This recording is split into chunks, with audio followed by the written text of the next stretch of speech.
the reason why Olympians and other professional athletes hire me is because their sports nutritionists or dietitians are stuck in 20 years ago information, usually. They're plateauing or they're not having success or they're sick or they're ill and they can't perform their sport. And they come to me because I'm a metabolic practitioner.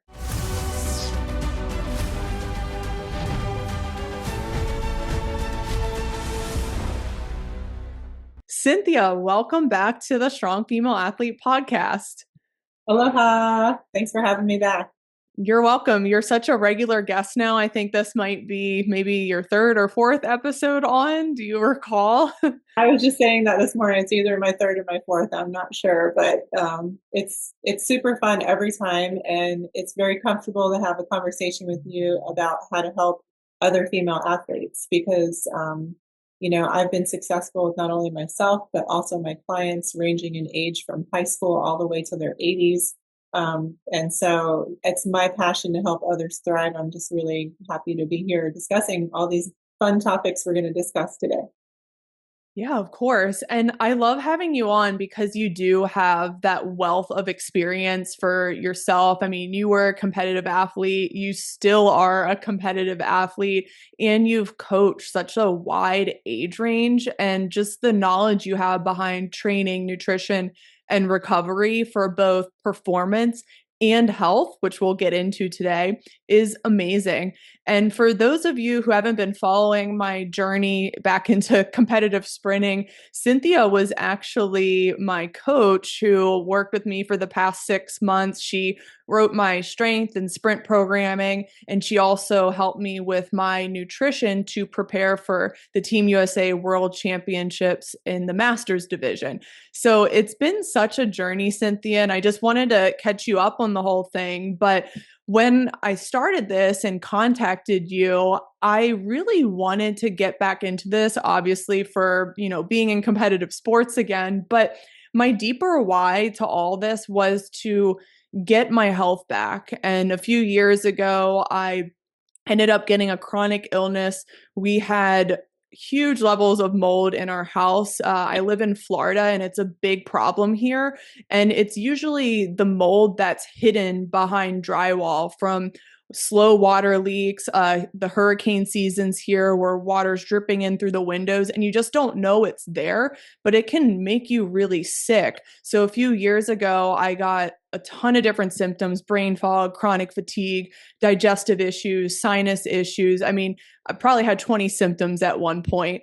And we finally found out what it is. And I started on my journey to get healthier again and made some huge steps. But it wasn't until last year in 2024 when I contacted you, when I was like, I really want to train for this track meet to really become optimal again and feel amazing. And that has happened. I am fully recovered, which is incredible. And yeah, I just love the nutrition aspect to all this. I love the training and also the recovery focus and making sure those off days are true off days. It was just a really holistic approach. And my husband at the track meet, he was like, "Look, I know you're really nervous." And I was so nervous because I wanted to win because I'm so competitive and I was putting pressure on myself. But he said to me, he's like, "Erica, you have to remember why you started this. This is about you getting healthy again and feeling optimal. And I just want you to go out there and run your hardest. And then when you finish, just be proud of what you've done and how Cynthia has helped you." So I just wanted to start there because what we're going to talk about is how female athletes should be training and eating in a way where they have sport performance and they also have their health. So I'm going to end there. I know that was a lot and maybe a little emotional, but it's been an amazing journey. So thank you. Thank you. You've been an amazing client as well. And again, it's my passion to help others thrive. And so, it's chronic illness is really, really hard because my athletes who have had it, the doctors will tell you there's nothing wrong with you. Sometimes they'll be like, your blood work looks fine. But your instinct, you're like, how come I feel like crap all the time? And so I just want to say to anyone out there who's feeling those symptoms, yes, they are valid and there is something going on. And what I am, the reason why Olympians and other professional athletes hire me is because their sports nutritionists or dietitians are stuck in 20 years ago information, usually. That's not 100% of them, but it's like 95% of them. And so they're plateauing, or they're not having success, or they're sick, or they're ill and they can't perform their sport. And they come to me because I'm a metabolic practitioner. So what that means is I assess everything that's going to affect your metabolism to reach your goals. Now, some people's goals are athletic performance. Some people's goals are just they want to feel great throughout their whole day. Who doesn't want to feel that? So I assess everything in your lifestyle that can contribute to that. And so that includes, environmental factors, toxins, what foods you're eating to spark neurotransmitters and nutrient density, as well as how are you training. So, there's a lot of things that go into a successful athlete. And I love that you took the challenge, because I threw out that challenge on Instagram. Hey, who wants to run for Team USA with me? And you took that challenge and you got to represent Team USA, put on that uniform and run for your country. And there is no other feeling like it. And I hope that that is part of what you were proud of and you felt at that point, because it doesn't matter how you perform. Everyone, and I think you probably felt that everyone's cheering for you, even your people that you're competing against, right? It's such a warm, welcoming environment to compete in masters track. Everybody just wants to support each other, and I highly recommend anyone who wants to try it, definitely try it. But not only that, you touched on something really important. It helped your health. Why? Because you're not running a marathon. You didn't take the marathon challenge, because I would never offer that challenge.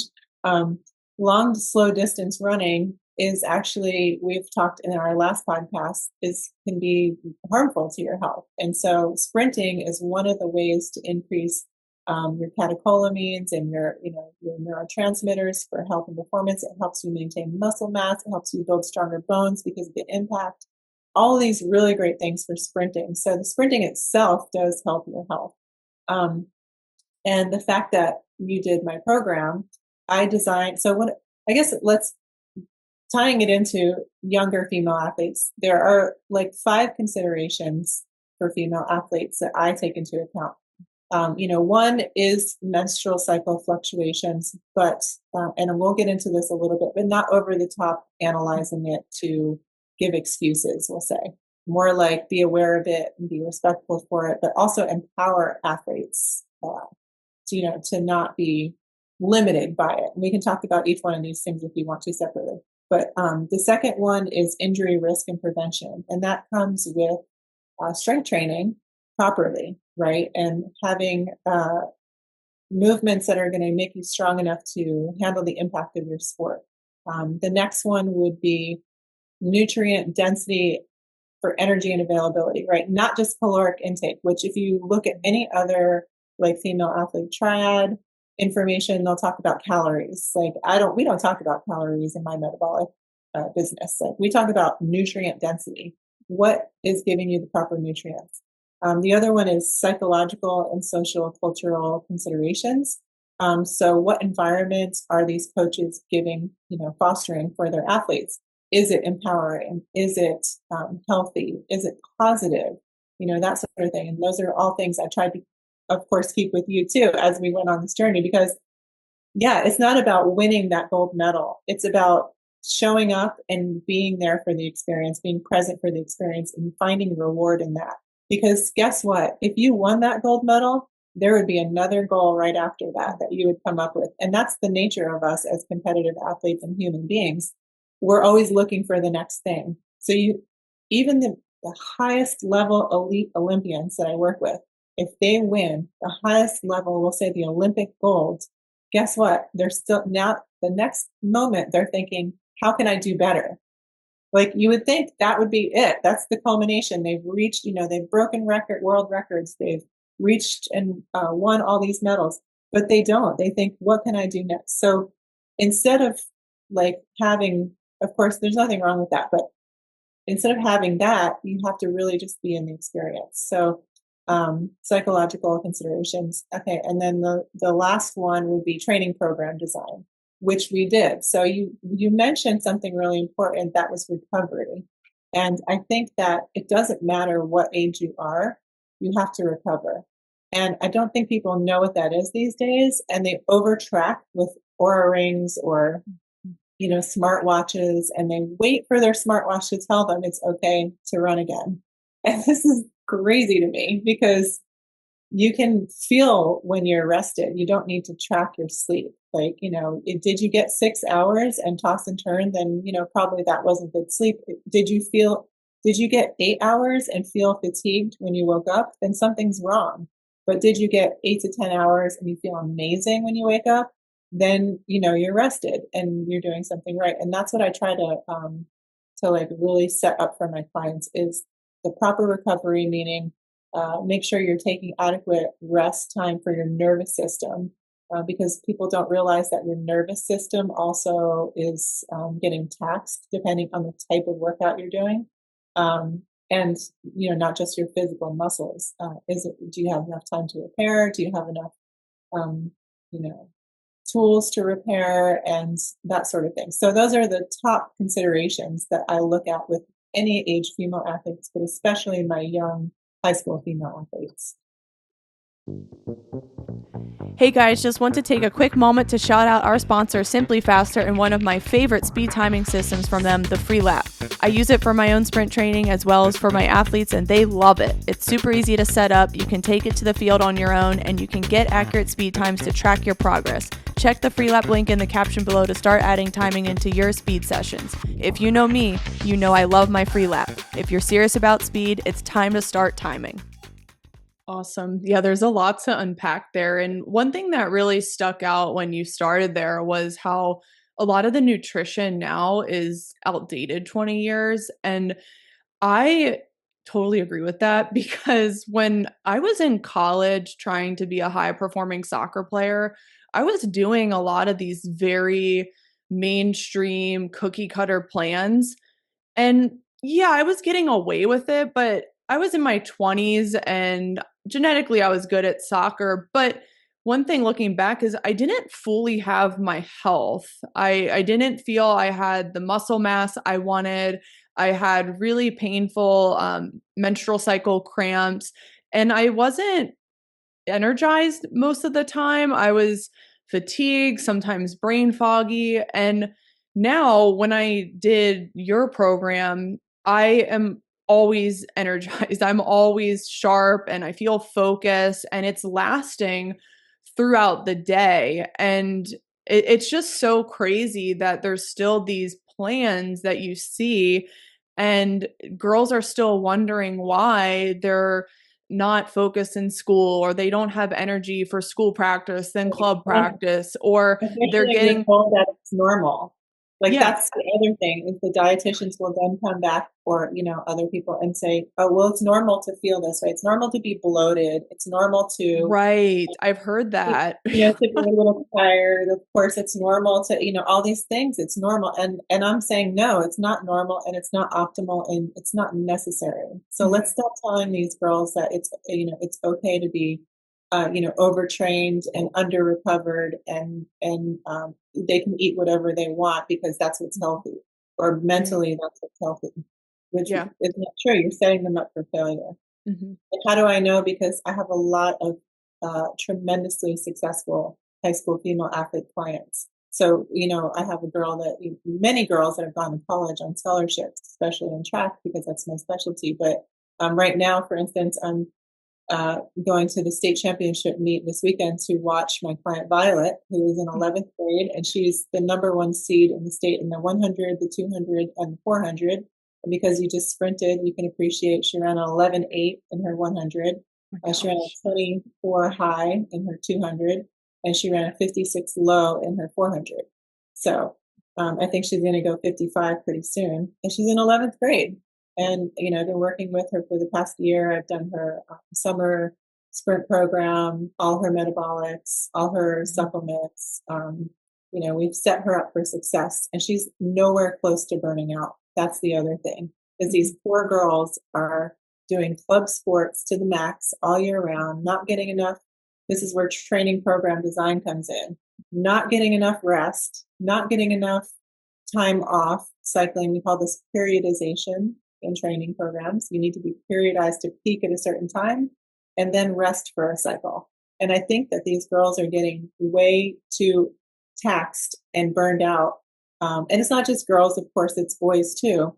And then by the time they get in a position to compete in college or at an elite level, they don't want to do it. They just despise it. They have um, like almost a hatred towards their parents who have made them do it because they don't want them to waste their talent. Like this is not good. So it has to be a situation where the parents are supportive, but they're not pushing and they're not overbearing. Got hired by a parent once for a girl in ninth grade, and guess what? Her hormones changed, and she changed from like a very skinny boy-like structure to a very womanly, body. And so her performances were declining because she had gained some weight and boobs and everything. And the parent was freaking out, the mom. And she was like trying to ration her calories. And, the poor girl was in like, she signed her up for the best private school, but she was up till 11 p.m. every night doing schoolwork. And she got burned out, and she never made it to her goal of competing. She was a swimmer. She never made it to her goal of competing in college because she was so burned out by the time she was in 11th grade. She didn't Mm. even want to do it anymore.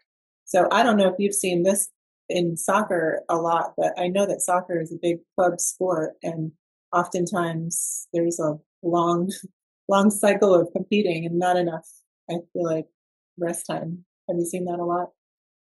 100% Cynthia. And it's so interesting because I think there's an epidemic of more right now where athletes or their parents want them to train more, to have more trainers or whatever. And they're not getting that recovery, or they're not having a periodized program where there's weeks of deload and then slowly ramping back up again. And like you said, they're either going to get injured or they're just going to burn out and not love it anymore and maybe quit in college or after. So, yeah, I see it all the time. And then on top of that, these girls aren't getting the nourishment they need. And like you said, they're not getting that nutrient density. And I would argue a lot of them might be restricting calories, and they don't know how much food they actually need. And I know that you don't track calories. I didn't track calories in this program. It was awesome. Like it felt like true intuitive eating because I woke up, I had my steak, my blueberries, my macadamia nuts, and I had a big plate and I was full afterwards. And I was like, awesome, I'm full. I'm ready for my workout. And then when I was hungry again, I had my lunch, ate what I needed, then when I was hungry again, had my dinner. And it was like true intuitive eating because I was getting that nutrient density and I was having like really healthy fats as well, which are very high in calories. But we're not focused on the calories. We're focused on fueling to have energy, to perform at a high level, to have regular menstrual cycles. Yeah, um, because okay, there's a couple things I want to touch on there. yeah. Um, okay, one is the latter half to have health. Okay, Mhm. so I think that what you said earlier is a little crazy to me. That at some point a girl would think that I need to sacrifice my health for performance. Because in my experience, for all of these clients that I work with, you have a better performance if you have better health. And that Yeah. seems like a very simple, smart concept that is common sense, but for some reason it goes by the wayside. And these girls, or maybe they have an unhealthy coach that's telling them you need to lose weight to run faster in distance or something like that. Or unfortunately, in pole vaults, a lot of places have done away with it, but they actually have to weigh them to make sure they're on the right pole. And this has caused all kinds of issues, right? So they have to make weight for pole vault. Although there are other sports like wrestling where they have to make weight, but there's a healthy way to do that. Mhm. Yeah, and I love working with female wrestlers because I love getting them in a program where they don't have to cut so much weight. Like they're right within where they need to be and stronger than ever. And cutting weight will actually, deplete your energy stores. So Okay, I'm going like kind of off on tangents, but what I'm saying is absolutely 100%. If you have better health at any age, whether you're a high school female athlete, collegiate, masters, whatever, you're going to have a better athletic performance. So what I help clients do is I help them address what health issues are hindering them. How can we balance everything? How can we make sure, like, I've worked with a swimmer who was at the top of the state years ago, and she was told to take birth control pills continuously so she didn't have to have her period, so that she didn't have to worry about it in competition. This is outrageous. Outrageous that an adult person would suggest that to a female athlete for them not to have their period so that they don't have to deal with it in competition. Guess what, Erica? I can tell you that a large percentage of my clients have their best performances on their period. Okay, Yeah. because of the way your hormones work, Yeah. your PMS the week before, and I can tell you from my personal experience, I'll run in the 400, I would run about a second slower, which is a lot, in a sub 60 400, I was running like 57, 58. So I would run, like 1 second slower on my PMS week, and I would run my best times ever while I had my cycle or right when it started in practice or in competition. And that is because, we're starting to get our estrogen back and feeling better and all these other factors. That doesn't mean that my coach said, okay, well, we're going to take it easy on PMS week. No, because we can't dictate when the competitions are. Okay, we can't dictate. What are we telling our young female athletes if we're giving them a pass on PMS week and saying you can sit on the sidelines? That's so disempowering. And it Uh, takes them out of a sport they love. yeah, and we're telling them we're not. Hey, there's a way to be sensitive as a coach. I'm sensitive. I acknowledge that they are feeling that way, and I suggest things to help them. So instead of saying, okay, let's just put you over here, you poor thing, you dainty little flower, you just sit in the corner and just relax, while we all train and then single you out. Now you're singled out. Now you're the Right. delicate flower. You're not the warrior. You're not strong. This is so disempowering. Instead, I say, okay, let's talk about what you're eating. How much have you been sleeping? Let's talk about what are you taking any supplements, for those that are my clients. For sure, we address with supplements, and then the PMS symptoms go away, and then there's no problem. I do know that there's, of course, even my mentor acknowledged, like, because of hormone fluctuations, maybe the PMS time is not the time to do extensive plyometrics. But if you're doing a well-designed program, you're not going to do anything that's going to injure you during that time. I'll just leave it at that. You're not going to do anything that's going to matter during those fluctuations. So I have a real pet peeve with the over exaggeration of these, working around these hormone fluctuations. But what I do tell my girls that I coach, especially the high school ones, is I tell them, they go, oh, coach, I just got my cycle, and I go, awesome. Guess what? You're about to PR. And they're like, what? And I'm like, oh, yeah, because of your hormones, you're actually going to, probably have better performance no matter what, what you're feeling. Like, yeah, you might have some cramps, this and that. Again, we address the food and all that stuff, magnesium status, that's a big one. Yep. But then I just totally positive empower them, and then they're just like, oh yeah, all right. I'm a strong female. I can have my cycle and PR. And that's the best feeling, is to give these girls that confidence. So that's what I'm all about as far as that goes. And there was something else we're going to touch on before that, but we can just keep talking because there's so much, and I'm so passionate about it because I have worked with all of these levels of girls, and I do. Oh, I know the other part, the burnout. Okay, we talked about that. So what I've seen, unfortunately, is that now my daughter, she had the goal of running track in college, and that's how I started running again. Was I wanted to support her, so we both went out to the track together and we ran a 400. It was super slow, a minute and 30 seconds. I was 40 years old, and then I ended up running faster than I did in college, because of metabolics. But she ended up achieving her goal to run track in college. But that was her dream at age 11, and I was there to support her. But I did not make her do things all year round. And only if, she wanted to do a summer track meet, great. But not to win the highest level summer track meet. I mean, again, even with like my high school client, Violet, right? She did do like a national track meet this summer, but I told her, don't, you're coming off of your peak for state championships for state of Hawaii. Uh, you know, unless the national championship in the summer is your peak, and you don't care how you do in the state of Hawaii state championship next year, like we can make that your peak, or you can do a mini double peak. But you just came off of this. I just started working with you. Do not expect PRs. I don't even want you to PR.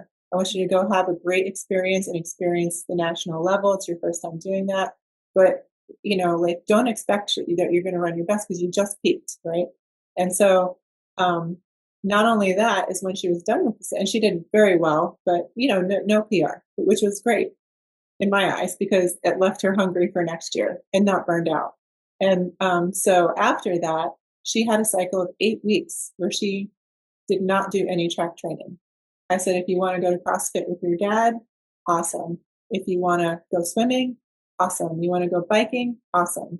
But there is no structured training program for 8 weeks. And high level athletes, even in the high school level, have a problem with this sometimes because they're like, what? I have to train or else I'm not going to get good. But what they don't realize is that that is part of the training. Mm-hmm. And parents need to understand this because I really have a problem with the parents. This is where I'm getting to with this whole thing, that the parents, it's their dream. Okay. Their dream that their athlete gets a college scholarship because for some reason in the past 15 years or so, I'd say, this has become a status symbol for parents. The kids then think maybe that is their goal because the parents have forced it. You got to get a college scholarship. Or maybe in the past, that was their way out, of a poor situation because they would get the college scholarship and have that paid for. In that case, I understand that, understand getting out of that position. But there are other ways to do it. You could get an academic scholarship. You could get a community scholarship. There are so many scholarships out there, but I feel like it's been too emphasized in certain groups that it's the parent status symbol to have a child that has gotten a college scholarship. And I think the whole point is missed. And now college scholarships are even more in demand because of the NCAA ruling, right? Where they have to get paid. So now it's going to be even more difficult to get that NCAA Division I scholarship. And I would just like to urge parents to take a step back and say, whose goal is this? Is this my goal or is this my child's goal? How can I support them without burning them out? How can I make the opportunity available, but tell them it's okay if they don't get a college scholarship for athletics? Maybe they get an academic scholarship and maybe they eventually find their love for the sport and return back to it at any level. Like, I'm a perfect example that you can compete at any age and learn new things. I moved from the 400 meters to multi-events, and I'm more proud of my world silver medal from this past world championships than I am that gold medal for the 400. Like, I am more proud of that silver medal coming in second because I started only 24 months ago learning new events and these events that were totally foreign to me. I'm 49 years old. I'm almost 50. And here I am achieving a world silver medal for things I didn't know how to do 2 years ago. I am more proud of that than, doing something that, well, of course I am proud of the gold medal because I did run really fast. But, I just am. I think that, again, maybe I'm wrong, but it seems like there's, from my experience, too much emphasis on the college scholarship goal without the sight of what does it mean to the child. Mm-hmm. I agree. And I think it kind of ties into the health and performance theme today is parents should also be focusing on raising healthy young girls who turn into healthy young women who can take these training and nutrition habits for a lifetime, whether they want to do it for their family or the kids they have one day, or maybe competing or learning new skills in another sport. I mean, there's so much more to this, and I think parents need to ask questions like you said. Is it me pushing this end college goal on my kid and signing them up and overscheduling them and they're burning out, or does my girl actually love doing this? Like, I think you just need to check in with your daughter. And I Cynthia, I do want to come back to the menstrual cycle thing because you made so many good points there.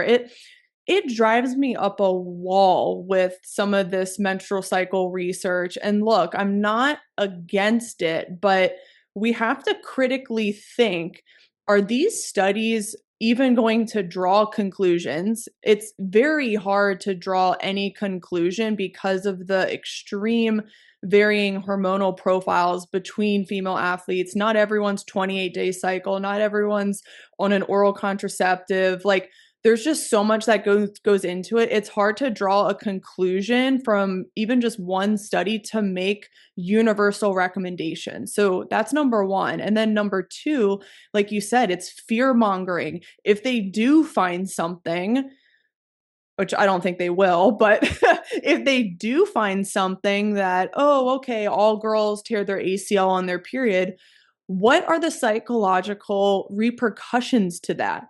Are girls going to walk around scared of their periods? What's the practical application? Are we going to sit them out?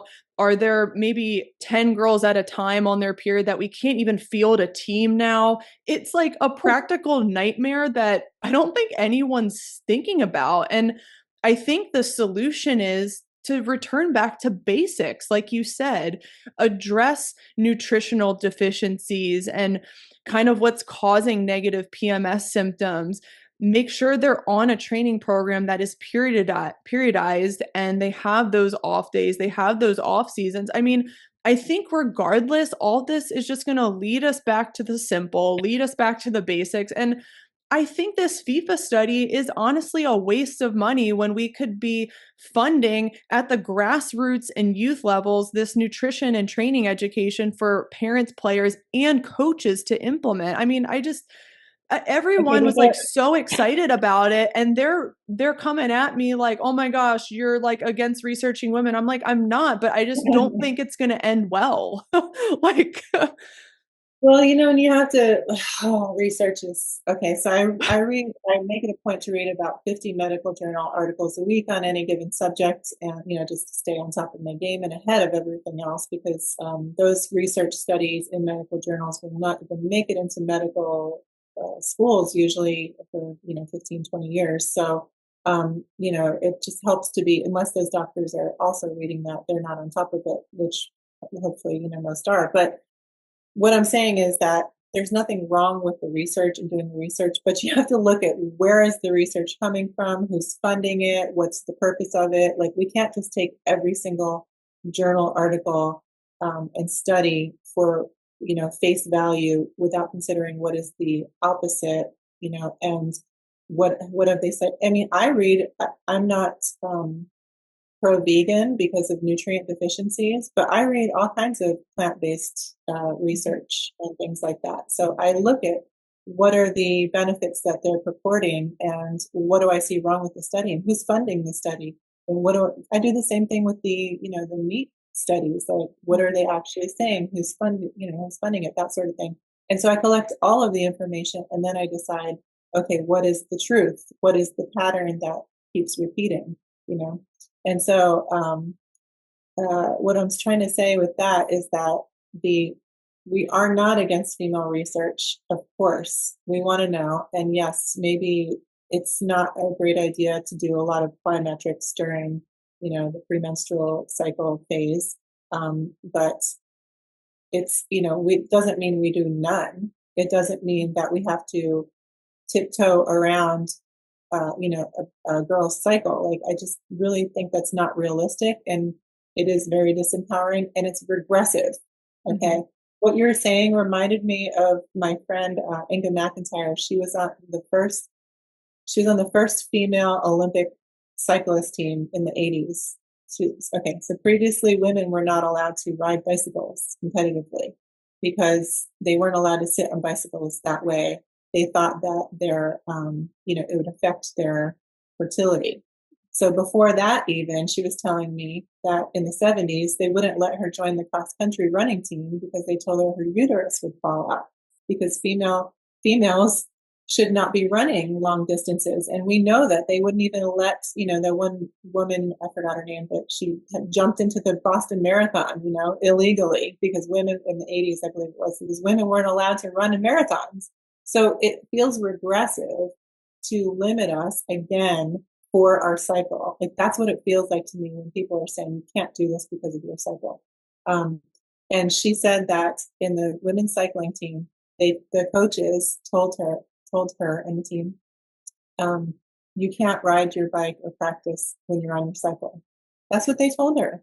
And she said, okay, well, that means like, as you said, the whole team can't practice because they did have, even though they're practicing, they didn't all sync up. Like, sometimes people do, but they didn't. And so they all had different periods. So in that case, they would never practice and they had to practice as a team because they were doing some team event. And so she said, of course, what they did is they just lied and didn't say they were on their cycle. And then they rode their bikes and became successful. And so I thought this was really interesting because we've come so far in women's rights and, being strong women and still being able to be our feminine selves, right? This is not about not being feminine or not, it's just about more like empowering ourselves as females, not limiting ourselves as females. I hope that makes sense. Yeah. Oh So it my feels gosh. regressive. It feels regressive too.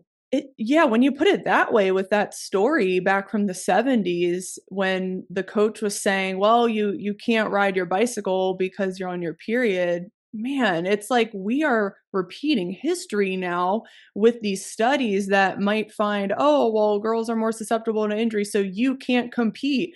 Or what if there's a championship game that weekend and 5 girls are told you can't show up for your team? I mean, we are in fact, regressing to the 70s. And I think a lot of people think this science coming out is progressive, but I think it's actually the opposite, especially when you put it that way with that story. Man, it's just so powerful. And I think we have to just really focus on empowering with just tools of what we know help with performance and reducing injury. We know that proper fueling and nutrient density helps. We know that strength training helps. We know that recovering and having deload weeks helps. It, I always think the answer is in the simple. I think people have I think overcomplicated.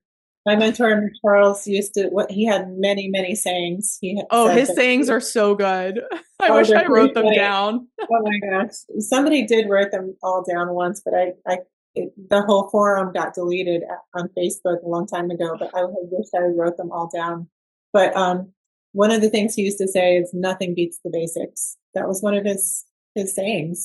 And he was right. And he said, there's been nothing new in strength training in 200 years because he did all the research for all the Russian, German, East German. He spoke 12 languages and he put together a certain type of program that's very successful, measuring time under tension and how it's a whole formula of how long you're holding the weight and how much rest period you take, how many sets and reps put you in a different. I think a lot of people don't even know this. It's very simple, but if you're doing a lot of sets, 10 sets or 10 reps, and a certain amount of sets, then you're in the hypertrophy category where you're building muscle. We call that all show, no go. It doesn't mean you're stronger. And then you have the strength endurance phase, which most athletes are in with 4 to 6 reps usually, certain amount of sets, certain amount of rest. And then you have the relative pure strength, which is like the power lifters. They're doing shorter reps with longer rest. Same with sprinting, right? The short sprinters do more intense reps with longer rest. And then you have the endurance lifters and athletes who are 15, 20 reps, that sort of thing.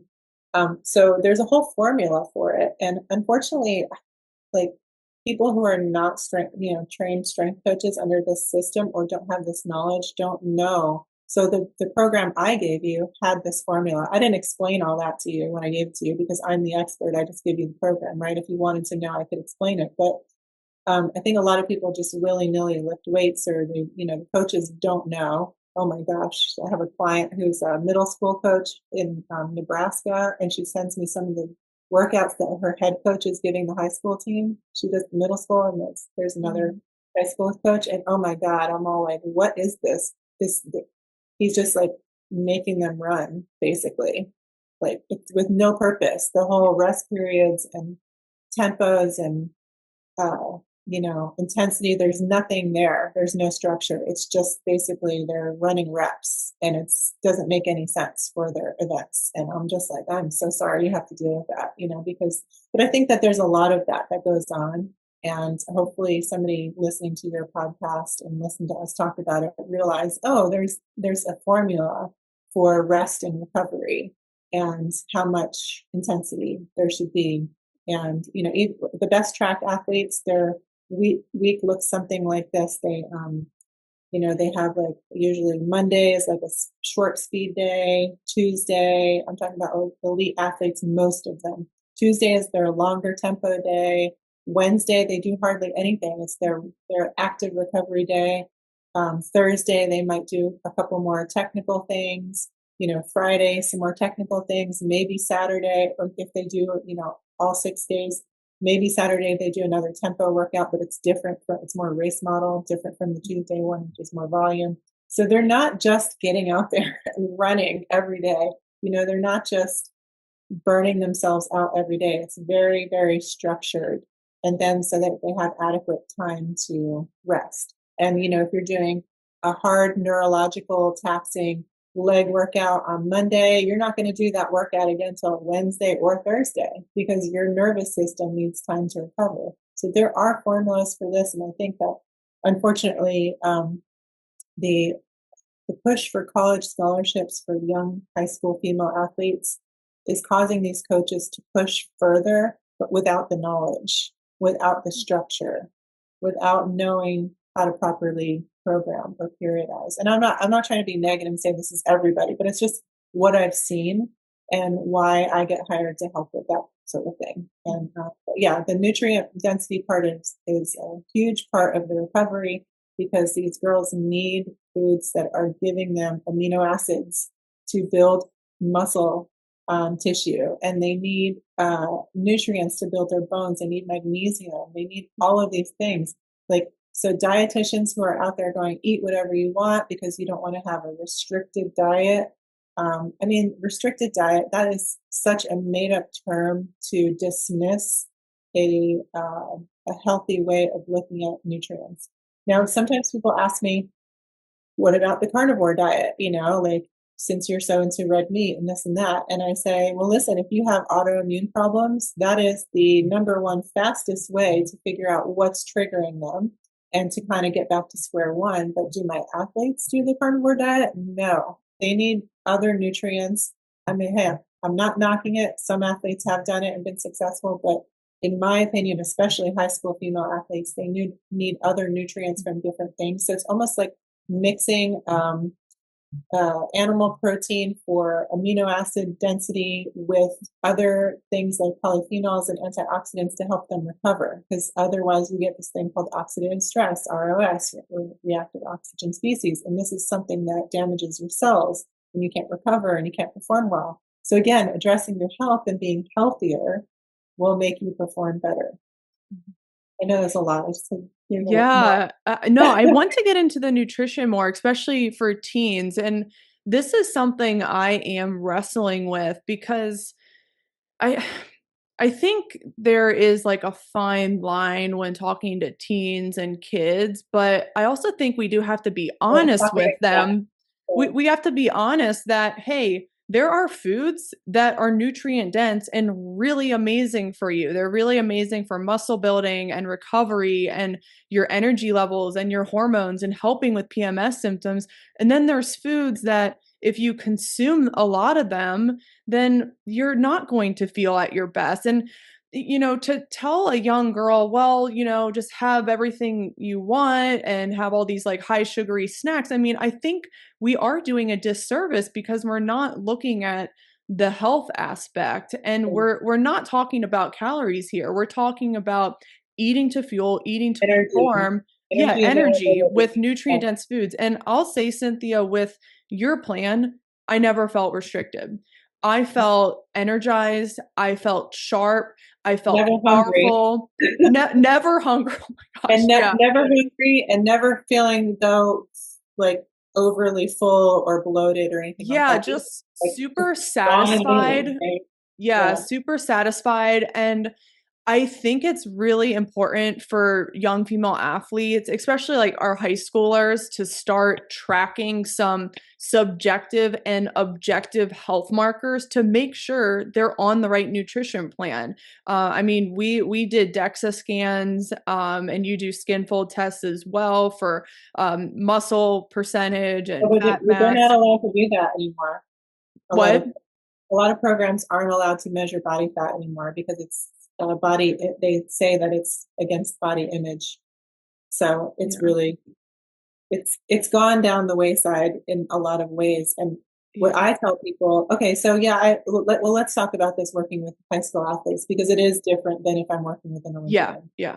And I talked with you about this off camera before in another conversation. But when I work with a high school athlete, I don't put pressure on them to be as disciplined with the program as an Olympian. Yeah. Now, I don't have to. I'll have to say the Olympic athletes, or when I say Olympian, I mean professional in other sports too. I work with surfers, wrestlers, all kinds.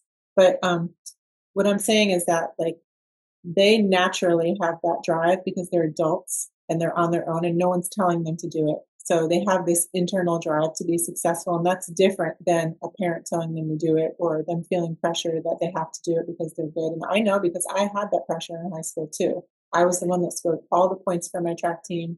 I broke all the records, and then everyone expected it of me, and then I started feeling resentful towards it. So I get it. I feel that feeling. But keeping that joy in the sport is what's most important.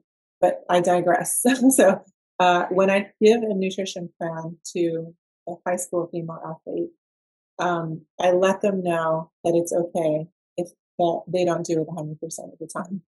I tell them if you stick to it as closely as possible, you're going to get better results. But if you only can do it 80%, fine.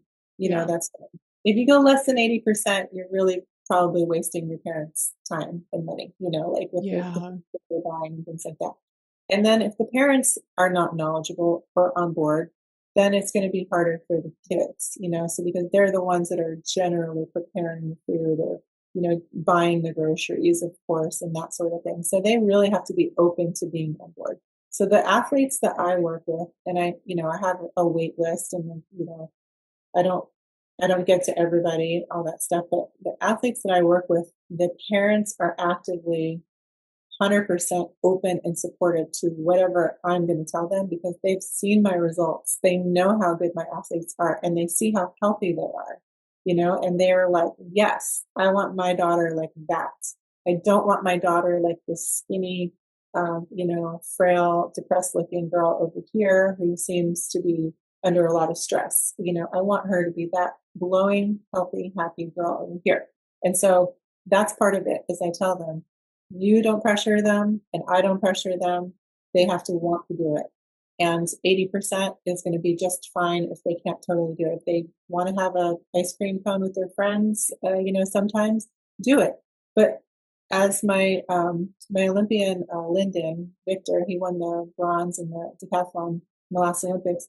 He was saying in our last podcast I did with him, if you do things for the most part in a regular schedule, healthy, then you don't have to worry about that, whatever food you're eating. You have that metabolic flexibility Yeah. it's Yeah. not going to affect you that much if you have this. But if you're eating ice cream cones every day, then that's going to affect your health and performance, because it's Right. processed food and it's artificial sugar and this and that. But there are some dietitians out there who will say, eat Lucky Charms, eat ice cream, eat whatever you I've want. seen have Cheetos, Cheez-Its before games and practice, like every day, like I can tell you where recommendations. that Yeah. comes. Unfortunately, Yeah. this comes from good food, and this is not a conspiracy theory. We've talked about this before, but I had an Olympic athlete who threw the javelin who went to University of Pennsylvania, and he was telling me that the head nutritionist for the sports program was also the head nutritionist for the school, who oversaw all of everyone who got a nutrition degree. So if you were going to become a nutritionist and got a nutrition degree, this person was in charge, was also on the board for Kellogg's. And so they would tell them things like athletes need Pop-Tarts, athletes need Gatorade with sugar. And he asked for Gatorade without sugar. They said, no, you need sugar. Like, so this is where this is stemming from. It's stemming from these big food companies infiltrating the college programs and nutrition programs. It's not a conspiracy theory. It's very well tracked. If anyone wants to go down that rabbit hole, it is, you can absolutely track it. You can look at the bottom of different, pro carbohydrate, pro sugar funding and see where it's funded by a company that's affiliated with big cereal usually, but Yeah. with sugar. And so it's usually cereal though. It's usually grains and cereal companies like General Mills and Kellogg's and all that. And so they want to push their processed foods. And so they convince these schools to teach their nutritionists that athletes need carbohydrates because that's the quickest energy source. It's not as efficient for our body to make gluconeogenesis through protein, but that's just false. It's false. It doesn't have any merit. It's old news. It's news from like 50 years ago. Okay, our body are amazing machines and can do amazing things with all different nutrients and foods. And what I like to do with my program is find that balance and go again back to the basics. It's not extreme veganism. It's not extreme carnivore. It's a little bit. It's not. We won't say it's a balanced. That I can't stand It that was term. like a carnivore paleo mix. Yeah, it's like carnivore keto because you're still having high fat, but you're not tracking ketones. I'm not Oh, into I that hate that. either. Yeah, that's And, crazy. That's too much. That's too yeah, much work. yeah, but it is protein fat forward because Mhm. those are the main macros that you need to address, and then polyphenols, which are antioxidants through And different. then the timing and types of carbohydrates is what's key to this program and what I really loved. And then just to put it out there, because I'm not really taking clients right now, I have my hands full with a lot of different athletes. There is a wait list, but I do have a nutrition plan for health and performance on my website that you can just purchase, and it tells you for 4 weeks, and it can be repeated, what foods are optimal. So it gives the basics, and it will work for, I would say, 90% of people, if not more. It would work, and it's got recipes, it's got a grocery list, and it's got everything you need to follow this structure, like this meal this day, this meal that day, that sort of thing. It's like really spelled out, and that is totally downloadable and purchasable off my website for anyone that is curious about my program and that sort of thing with that. And there's also a strength and sprint program that you did, Mhm. that's on there too. And like again, my hands are full with clients. I don't need the business, but I do Yeah. want to help others. So I'll link it. I'll that's link why it I all make those. below. Yeah, that's why I make those PDFs, is for people that I can't work with them one on one, but they still will have major success with just following those programs. So I just want to say that. And yeah, I just really have a passion for empowering these young girls and their parents who really honestly might not know any better because they are shown marketing from cereal companies and big food and Mhm. processed foods, and they're told like, peanut butter, overnight oats, or whatever is the optimal food for your athlete. And I'm like, oh, okay, peanuts are moldy, and oats are full of glyphosate, and even if we get the glyphosate free, it's going to spike your neurotransmitters the wrong way. It's going to spike your dopamine, serotonin, and drop them. And then we can talk about that too. You mentioned intuitive eating, and to me, there is like intuitive eating is I won't say it's false, but it's kind of false because actually you're just eating according to your neurotransmitters. So that is Yeah, exactly. Yep. yeah. And what I mean by that is if you're eating meat and nuts and berries for breakfast, for instance, the meat is creating dopamine, which is responsible for your drive and your motivation. So that's created by the amino acid L-tyrosine, and that is in red meat mostly. Um, and then you're getting choline from the acetyl or to spark acetylcholine, which is like your workhorse lasting energy from the nut. That's why I'm Yeah. still energized. It's 4 p.m. now. I had my breakfast at 8 a.m. and I'm like, let's go. I got coaching tonight. Like, And then I'm you get still your going. polyphenols. Yeah, you get your polyphenols from the berries. And what's Yes. good for you to say is that, and there was research to back this up, I believe, out of Germany. But oops, sorry, my dog's barking. And out of Germany, he used to say that the research showed that if you spark your neurotransmitters properly and you have protein rich and healthy fats for breakfast, it doesn't matter as much what you eat the rest of the day because that will dictate your neurotransmitters for the rest of the day, which is a novel thing that you won't hear hardly anybody else talk about is eating for neurotransmitters. I do want to talk about dopamine for a second for anyone that's interested. The tyrosine creates the dopamine, so you want to have that like in reserve when you need it, but you don't want to keep spiking it. So things that spike dopamine are high sugary foods. A lot of people will have heard the term sugar lights up your brain the same way cocaine does. Like I think that was going around a few years ago. What that means is that it's triggering your dopamine centers and then it drops it. And so just like drugs, you need more to get back to that high or to that motivation. So you don't want to spike dopamine and drop it because it'll keep dipping lower and lower and you're going to keep needing more like a drug. The other thing that does that is social media. So if you're reacting to social media constantly all day long scrolling, these poor kids, these poor teenagers are doing that, you're actually going to deplete your dopamine stores. This is the nature of dopamine. If you keep spiking it, you're going to keep depleting it and it's going to go low, low, low, low, low, and you'll be dopamine deficient, which is really bad. And the best athletes in the world are dopamine dominant, followed by acetylcholine. Serotonin is your feel-good neurotransmitter. This comes from, things like carbohydrates. You want that later in the day because it also makes you a little sleepier and wind down. GABA is your other one for winding down. So I think not enough people understand eating to spark neurotransmitters. And this is what I do with young athletes is I'll set them up for success in their day because they have a lot going on. There's, school and sports and social relationships and that sort of thing. So, and by the way, my daughter did not have a phone until she was 17. There you So go. not every child needs a phone. Yeah. So if you want to help your teenager keep their dopamine stores, then don't give them a phone. Yeah. People are like, well, how I won't know where they are. Really? I think you probably will know where they are. And if they need a ride or need a call, if somebody will have a phone. So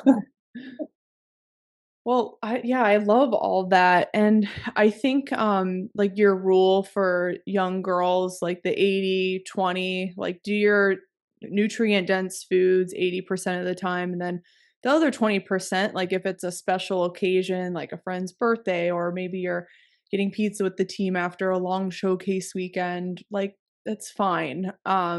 But I think it's more so that chronic everyday consumption that really holds these young girls back. And I think as eating disorders, honestly, I think what that I think that creates eating disorders because they're lost of why are they I eating agree. I why are agree. they eating they think what's wrong with me that I'm eating oatmeal like I'm supposed to for breakfast and I'm, getting a little bit of pudge in my stomach.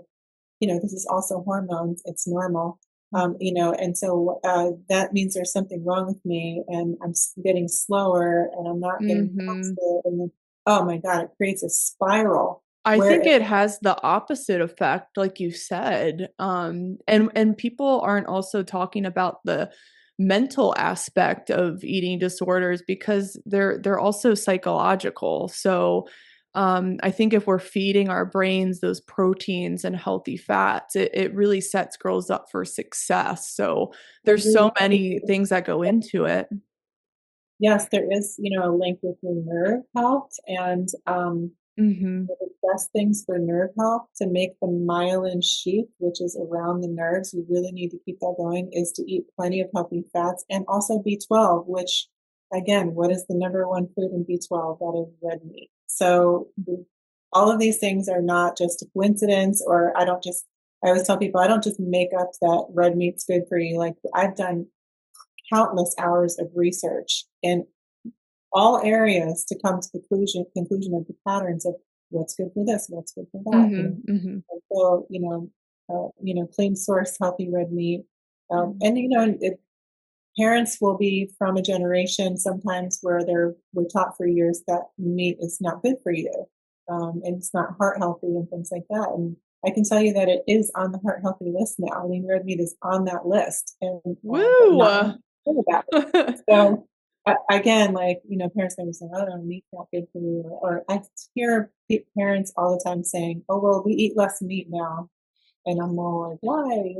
And they're like, "Oh, I thought it wasn't good for you," but they don't really know why. That's just what they're told. So again, I'm being I am this way. I'm very like, tough on my clients and my parents because I want the best out of them, but a lot of times I know that they just don't know. Doctors just don't know. Parents just don't know. So I'm here today to share with anyone listening that wants to listen. There is a different way, and we can have nutrient density and lots of energy availability. And this will actually give the opposite effect of an eating disorder. So I have worked with clients, yes, absolutely, who are coming back from eating disorders, and they tell me, I need to tell you that I am coming out of, an eating disorder, or I had an eating disorder in college, 10 years ago or 5 years ago. And I said, don't worry, this is really not a restrictive program. I'm giving you a lot of different foods that you can eat. And I'm just doing this so that you have the nerve health and the brain health, to have a success and not feel like you're lost in the spiral. And adults have this spiral too, where they're like, why aren't I losing weight? I'm eating all the smoothies and health foods. How come I'm not losing weight? Because they aren't the proper nutrients for you. They're this old school, grains, whole grains, um, honey, sugar, fruit, lots of fruits and smoothies and things like that. And there's a time and place for certain fruits and vegetables, but it doesn't mean go overboard and make that your number one priority in my experience. So yes, I hope that it gets through to somebody listening out there today that we care and we want healthy athletes, we want healthy females, we want health first. All my clients, it's health first, performance after. I don't care how elite they are. It's health first, performance after. I love it. That's a brilliant place to end on. And I'm so glad we had this discussion, Cynthia. It was awesome catching you up on my journey, just thriving over here. And your journey is just beginning. I can't it wait to is. I'm gonna compete again. Yeah. Well, I'm gonna compete again, but to your point with taking recovery, I took the past 6 weeks off from formal training. I walked my dog a lot. I did rock climbing, like low impact stuff. Like I was still moving, but I was recovering my body from that high speed running, the high volume, like the tempo runs, the jumps, the plyos. And it's been great, and now I'm ready to go again, and I feel Right. my You have the fever to do it again instead of being, yeah, oh, exactly. sure, I'm going to do it again. Which eventually does happen. It might take a long time to happen. It might take a short time depending on the athlete, but if you keep going in that cycle, eventually it happens. So that time period off is really important. I'm really proud of you. Yeah, it's been great, and we also moved houses, so lifting our dining room table was like exercise itself, so it was, like, still a lot of movement, but not like a formal, like, sprinting and strength training plan, and it was, like, a good change of pace for sure, and the nutrition I've kept up with, I mean, when we were doing all this, I hardly deviated. Like I enjoyed my steak, my macadamia nuts, my blueberries for breakfast. Like I enjoyed my chicken and vegetables and potatoes later in the day, like, and the protein shakes, the ATP labs. I mean, yeah, it's just something I've kept up with because I just feel so good at this point and my blood work is dialed in and I'm just like, man, I don't really want to go back. Like, and I've been at this for a while. So it's something that is sustainable for people who are like, well, clean eating's not sustainable. No, it is because once you feel optimal, you're more likely to continue with it because you're like, I don't want to go back to how I was feeling. Plus, your neurotransmitters are in that energy producing Yes, cycle. So you're not exactly. in that roller coaster of up and down dips. Yep. So yeah, you're killing it. And I'm just so excited for anyone who might be inspired by our talk today to have some Yeah. success with themselves or their young female athletes. And I'm happy to, answer any questions if anybody has questions or anything like that. I usually don't get on YouTube, but, uh, on Instagram or something like that. I'm Okay. happy to Yeah, questions. I will include Cynthia's Instagram as well as her nutrition and strength and sprint program links in the caption below. And if you were inspired by this, please like the video and feel free to leave a comment. We love hearing from you guys. So thank you for tuning in, and I will see you on the next episode.